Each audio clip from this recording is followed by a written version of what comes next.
As we've been reporting, firefighters across the region are on high alert because of the red flag warning that goes into effect in just a matter of hours. ABC 7 News reporter Cornell Bernard joins us live in Santa Rosa with the latest there. Cornell. Hey, Alma, it is warm, dry, and very windy here, and that's a combination that firefighters don't like but are ready for here at CAL FIRE's Santa Rosa base. The red flag conditions also triggering a lot of memories for residents of firestorms in the past.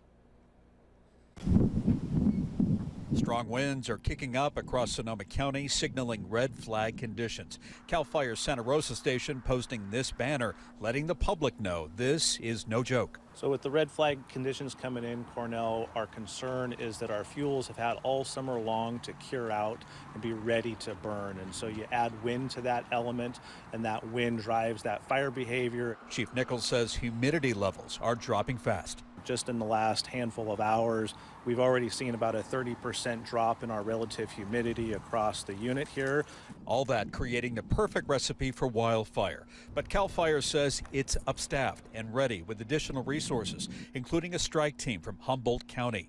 2 firefighting helicopters capable of dropping 2,000 gallons of water standing by at the department's Sonoma and Napa air attack bases. So is this a defensible structure?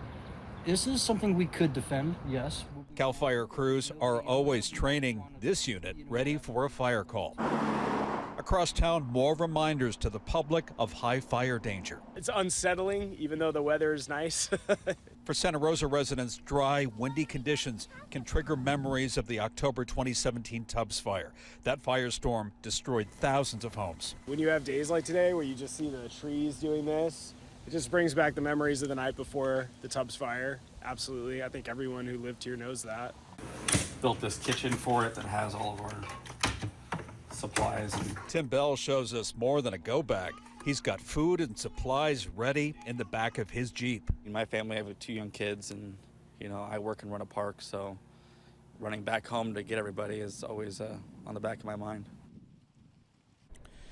Yeah, CAL FIRE telling residents to have a plan if you need to evacuate in case of a wildfire. Keep a go bag ready with essentials like medications and important documents just in case. And we're live in Santa Rosa. Cornell Bernard, ABC 7 News.